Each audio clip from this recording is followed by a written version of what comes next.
मैं हूं खुस्तर और आप देख रहे हैं आपका अपना एजुकेशनल चैनल एजुकेयर ऑल। आपका बहुत बहुत स्वागत है। आज का चैप्टर इंटरमीडिएट के छात्र छात्राओं के लिए है, जिसमें आज हम बात करेंगे डायरेक्ट और इनडायरेक्ट स्पीच के बारे में। डायरेक्ट इनडायरेक्ट स्पीच होती क्या है, इसको हम बड़ी निकटता से सीखेंगे और समझेंगे। अंग्रेजी भाषा में किसी व्यक्ति द्वारा कही हुई बात कथन को दो भागों में या दो प्रकार से व्यक्त किया जाता है। एक होता है डायरेक्ट स्पीच और दूसरा होता है इनडायरेक्ट स्पीच। डायरेक्ट स्पीच को हिंदी में प्रत्यक्ष कथन कहा जाता है और इनडायरेक्ट स्पीच को अप्रत्यक्ष कथन कहा जाता है। प्रत्यक्ष कथन वो होता है कि जो स्पीकर द्वारा स्वयं बोला जाता है, और अप्रत्यक्ष कथन वो होता है जो स्पीकर के द्वारा नहीं अन्यत्र किसी दूसरे व्यक्ति के द्वारा बोला जाता है। मॉडर्न इंग्लिश में इनडायरेक्ट स्पीच को रिपोर्टेड स्पीच कहते हैं। डायरेक्ट स्पीच में हम वक्ता स्पीकर के कथन को ज्यों का त्यों व्यक्त कर देते हैं। आप देख रहे हैं यहाँ पर एक बात की गई है, जैसे Ramesh says Mukesh will go to Khair. Ramesh says Mukesh will go to खैर, ये सीधे सीधे रमेश कहता है मुकेश खैर जाएगा। इनडायरेक्ट स्पीच इसकी यह है कि रमेश सेज दैट, रमेश कहता है कि मुकेश खैर को जाएगा। तो यहाँ से इस बात का पता चलता है कि Ramesh says Mukesh will go to खैर ये प्रत्यक्ष कथन है, यानी कि रमेश के द्वारा कही गई बात को ज्यों का त्यों यहाँ पर उतार दिया गया है। लेकिन रमेश ने कहा कि मुकेश जाएगा, उसकी बात को यहाँ पर ज्यों का त्यों नहीं रखा गया है, बल्कि इसमें बदलाव किया गया है। आप देख सकते हैं कि पहले वाला सेंटेंस जो है वो डायरेक्ट स्पीच है और दूसरा वाला सेंटेंस इनडायरेक्ट स्पीच है। इस प्रकार से इस उदाहरण का पहला वाक्य डायरेक्ट स्पीच यानी डायरेक्ट नरेशन में है, दूसरा वाक्य जो है इनडायरेक्ट स्पीच या इनडायरेक्ट नरेशन या रिपोर्टेड स्पीच में है।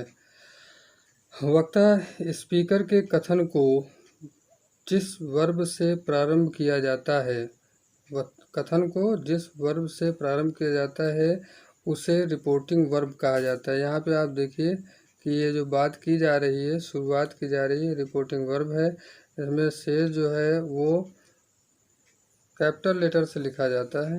आप देखें कि पहला वाक्य प्रिंसिपल वर्ब कहा जाता है।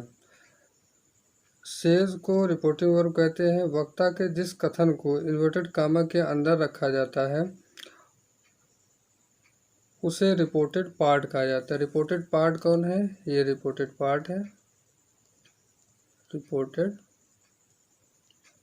पार्ट है ये, और ये रिपोर्टिंग वर्ब है।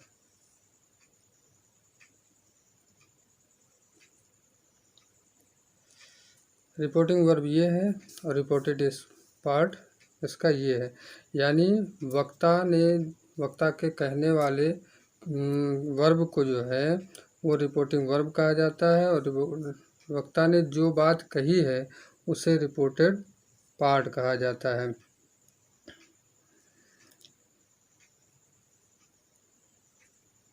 इसके बाद हम देखते हैं कि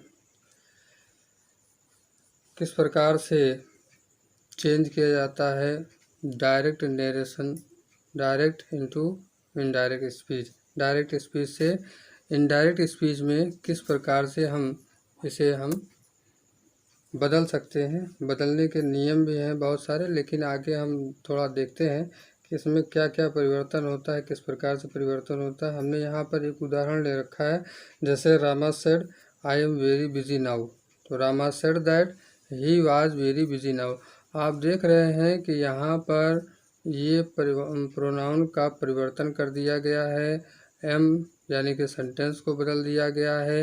वेरी बिजी वैसा कि वैसा है, लेकिन जो यहाँ पर नाउ दिया है इसमें फ़र्क हो गया है, इसमें परिवर्तन हो गया है, नाउ का दिन हो गया है। तो इसको किस प्रकार से करना है, ये डायरेक्ट स्पीच है, ये डायरेक्ट नरेशन में है, और ये इनडायरेक्ट यानी रिपोर्टेड स्पीच में रखा गया है। अब आती है बात इनडायरेक्ट या रिपोर्टेड स्पीच में इन्वर्टेड कामाज यानी कोटेशन मार्क को हटा दिया जाता है। आप देखें यहाँ पर कोटेशन मार्क दिया हुआ है और इस वाले हिस्से में कोटेशन मार्क नहीं दिया गया है, यानी कि हटा दिया गया है। और दूसरी बात कि कामा को यहाँ पर से हटा दिया गया है, यहाँ पर कामा नहीं है, इन्वर्टेड कामा भी यहाँ से हटा दिया गया है। दूसरा जो है रिपोर्टिंग वर्ब के बाद आने वाले कामा को हटा देते हैं किसी उचित कंजक्शन, यानी कि ये है कंजक्शन। आप देखें कि कंजक्शन का प्रयोग कहाँ किया जाता है। कंजक्शन जो है असर्टिव तथा एक्सक्लेमेटरी सेंटेंस में दैट का प्रयोग होता है, अन्यथा यहाँ पर जो है दैट के अलावा जो है इफ़ अथवा वेदर का प्रयोग किया जाता है। इफ़ और वेदर कहाँ प्रयोग किए जाते हैं, ये क्वेश्चन वर्ड्स में, क्वेश्चन सेंटेंस में प्रयोग किया जाता है। प्रश्नवाचक वाक्यों में या प्रश्नवाचक शब्दों से प्रारंभ होने वाक्य में इफ़ या वेदर का प्रयोग करते हैं। ये खाली एक ही के लिए होता है, लेकिन और सबके लिए असर्टिव सेंटेंस के लिए दैट का ही प्रयोग करते हैं। अब रही बात कि आगे रिपोर्टेड पार्ट का पहला अक्षर स्मॉल लेटर में लिखते हैं, किंतु आई अगर यहाँ पर होता तो उसको वैसा का वैसा ही लिखेंगे। अगर आई यहाँ पर बदल कर आता या यहाँ पर आई है तो इसको हम कैपिटल लेटर में लिखेंगे और सभी को स्मॉल लेटर में लिखेंगे। डायरेक्ट से इनडायरेक्ट बनाते समय हमें यह देखना होता है कि वर्ब्स, प्रोनाउन तथा निकटता सूचक शब्दों में भी परिवर्तन किया जाता है। जैसे नाउ था तो उसको देन कर दिया गया। अब हम असर्टिव सेंटेंस को सीखने की कोशिश करते हैं। असर्टिव सेंटेंस कुछ इस प्रकार से हैं हमारे सामने कि असर्टिव सेंटेंस क्या होते हैं, जो साधारण से बात होते स्टेटमेंट होते हैं, उनको असर्टिव सेंटेंस कहा जाता है। यदि रिपोर्टिंग वर्ब प्रेजेंट या फ्यूचर टेंस में हो, प्रेजेंट में हो या फ्यूचर टेंस में हो, कौन चीज़, ये आप देख लें। रिपोर्टिंग वर्ब जो है ये प्रेजेंट या फ्यूचर टेंस में हो। देखिए हम आपको दिखाते हैं। Sita says comma inverted comma Meera is ill, ये हो गया कामा इन्वर्टेड कामा। कहते हैं कि अगर ये प्रेजेंट में है, अब आप देख सकते हैं कि यहाँ पे ये प्रेजेंट में है, तो अगर ये फ्यूचर में होता या प्रेजेंट में होता तो रिपोर्टेड पार्ट यानी कि इन्वर्टेड कामा के अंदर वाला हिस्सा जो है कि क्रिया का टेंस नहीं बदलता। देखिए हम इसको बदल के दिखाते हैं। Sita says that, inverted comma को हटा दिया, दैट का प्रयोग, कंजक्शन का प्रयोग कर दिया। Meera is ill, Meera is ill, यहाँ फुल स्टॉप लगा दिए। देखिए इज का परिवर्तन यहाँ पे नहीं हुआ क्योंकि यहाँ पर सेज का परिवर्तन, सेज लिखा हुआ है, इसलिए सेज माने होता है प्रेजेंट का से है ये, इसलिए यहाँ पर इज में यानी कि रिपोर्टेड नरेशन में, रिपोर्टेड वर्ब में जो है परिवर्तन नहीं किया गया है। रिपोर्टिंग वर्ब में यदि प्रेजेंट हो या फ्यूचर हो तो रिपोर्टेड स्पीच में टेंस का परिवर्तन नहीं किया जाता। अब देखिए फ्यूचर का एक देख लेते हैं। Mahesh will say comma inverted comma Ramesh bathed in the Ganga. अब ये हो गया कामा इन्वर्टेड कामा, तो यहाँ पर महेश फ्यूचर में जा रहा है, महेश विल है, Mahesh will say that Ramesh, इसमें भी कोई परिवर्तन नहीं किया जाएगा। बाथड इन द गंगा, इसके बाद इससे हमको पता चल गया कि यदि रिपोर्टिंग वर्ब प्रेजेंट या फ्यूचर में है तो अंदर वाले हिस्से में सेंटेंस नहीं बदले जाते हैं, उनका सेंटेंस का कोई भी चेंजिंग नहीं होती है। लेकिन रिपोर्टिंग वर्ब, एक बात और आप लोगों को ध्यान देने योग्य है कि रिपोर्टिंग वर्ब से सेड को टेल, टेल्स, टोल्ड में, देखिए यहाँ पे ये बता दिया जाए, आप लोग ध्यान से देखें, से, सेज और सेड, इसको कब बदलते हैं, किसमें, टेल, टेल्स, टोल्ड में, तब बदलते हैं जब इसमें टू लगा होता है।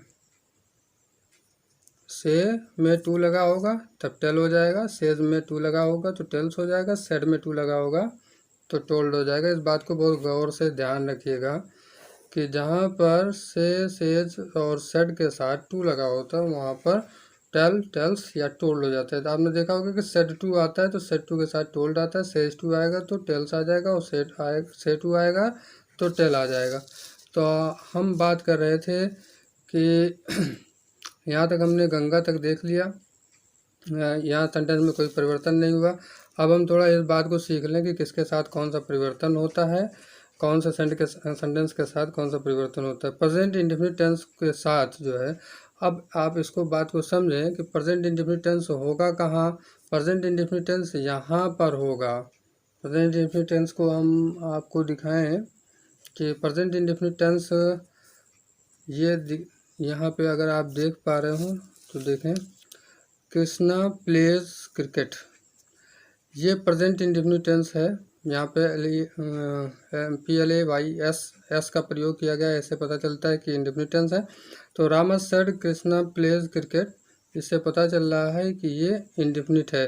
तो बताया जा रहा है कि प्रेजेंट इंडेफिनिट को पास्ट इंडेफिनिट टेंस में बदलना चाहिए। तो Rama said that, Rama said that, said के साथ दैट इसलिए लगा रहे हैं क्योंकि कामा इन्वर्टेड कामा है, दैट लगा दिया, और फिर इसके बाद कृष्णा को वैसे कृष्णा रख दिया। प्लेज को प्लेड में बदला है क्योंकि यहाँ पर नियम कहता है कि प्रेजेंट इंडेफिनिट को पास्ट इंडेफिनिट में बदलें, तो प्लेड हो गया। प्लेड, क्रिकेट को क्रिकेट की तरह रख देते हैं। उसके बाद आता है प्रेजेंट कंटिन्यूअस। प्रेजेंट कंटिन्यूअस की पहचान होती है कि इज के साथ या आर के साथ गोइंग लगा होता है। तो अब आप यहाँ देखें, आपको दिखाई दे रहा होगा कि महेश सेड, प्रेजेंट कंटिन्यूअस है, Lakshmi is going to Bhopal. Mahesh said that, that इसलिए लगा क्योंकि यहाँ कामा इन्वर्टेड कामा लगा हुआ, दैट इसलिए यहाँ कंजक्शन के रूप में लगाया गया। लक्ष्मी इज की जगह पे वाज लगाया गया, गोइंग गोइंग की तरह रखा गया क्योंकि पास्ट कंटिन्यूअस में भी ING फॉर्म का प्रयोग किया जाता है। टू भोपाल, भोपाल वैसा हो गया, फुल स्टॉप लगा दिया कामा इन्वर्टेड कामा को हटाने के बाद। इसके बाद आता है प्रेजेंट परफेक्ट को पास्ट परफेक्ट टेंस में बदलिए। तो प्रेजेंट परफेक्ट को पास्ट परफेक्ट टेंस में, Rekha said to me Sinni has done the work, Rekha told. अब देखिए यहाँ पर आपका ये क्लियर हो गया कि ये जो सेड है ये टोल्ड कैसे बन जाता है। इसी प्रकार से बनता है क्योंकि यहाँ पर टोल्ड लगाने के लिए हमारे पास सेड टू लगा हुआ है, इसलिए सेड टू जहाँ पर आएगा तो वहाँ उसकी वाली फॉर्म लग जाएगी, टेल, टेल्स और टोल्ड वाली। तो सेड के साथ लगा है तो इसलिए इसको टोल्ड बना देते हैं। मी लगा दिए, मी। अब ये भी ध्यान रखना है कि इसके सब्जेक्ट के बाद यहाँ पर ऑब्जेक्ट के वर्ब के बाद जो है ऑब्जेक्ट होगा, टू लगा होगा तो यहाँ पे टोल्ड लग जाएगा। ऑब्जेक्ट को यहाँ उतार लिए, Sini has done the work, ये है हमारा कौन सा सेंटेंस, प्रेजेंट परफेक्ट टेंस है, प्रेजेंट परफेक्ट टेंस है, हैज़ लगा हुआ है, पता चल रहा है प्रेजेंट परफेक्ट टेंस है, डन द वर्क। अब इसको हमें बदलना है तो टोल्ड मी दैट, दैट इसलिए लगाया तो जान ही रहे हैं, सेड टू के स्थान पे टोल्ड लगा दिए। सिन्नी हैड लगाएंगे, इसका मतलब है पास्ट परफेक्ट टेंस है, डन द वर्क। इस प्रकार से हमने देखा कि डन द वर्क वही चीज़ है, हैज की जगह पर हैड लगा दिया गया। इसके बाद आता है present perfect continuous. Present perfect continuous का मतलब है कि यहाँ पर आप देखें, Meera said to Sheela, Meera said to Sheela Binny has been sleeping for 2 hours. Present perfect continuous है ये, यहाँ से पता चल रहा है। सेड टू शीला, तो आप जान ही रहे हैं कि सेड टू शीला यानी कि मीरा ने शीला से कहा। तो बिन्नी हैज़ बीन लगा है तो ये प्रेजेंट परफेक्ट कंटिन्यूअस है। स्लीपिंग आईएनजी फॉर्म का प्रयोग है। 2 आवर्स 2 घंटों से, तो फॉर लगा हुआ है तो इससे पता चलता है कि ये प्रेजेंट परफेक्ट कंटिन्यूअस है।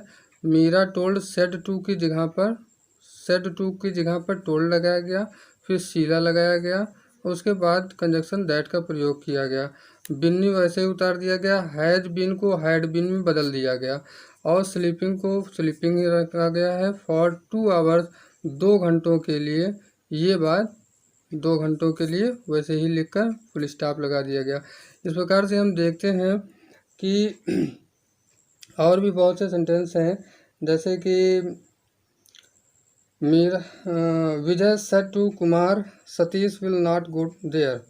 विजय told Kumar that Satish would not go there. एक बात और भी ध्यान देने योग्य है कि जहाँ पर आप देख रहे होंगे कि जहाँ पर विल का प्रयोग हुआ हो उसको हम वुड में केवल बदल देते हैं, और जहाँ पर शैल का प्रयोग हुआ हो उसे शुड में बदल देते हैं। इस प्रकार से हमें इस बात का ज्ञान हुआ कि कहाँ पर किन चीज़ों का हमें परिवर्तन करना है। और ये था डायरेक्ट इनडायरेक्ट स्पीच का प्रथम संस्करण, और इसके बाद जो है हम अगले संस्करण को लेकर आते हैं अगले वीडियो में। तब तक के लिए आप जो है अगले इतनी तैयारी कीजिए, और आने वाले वीडियो के लिए जो है बेल आइकन को दबाइए, और जिन्होंने सब्सक्राइब नहीं किया है वो सब्सक्राइब भी करें और लाइक करें, कमेंट करें। Thank you.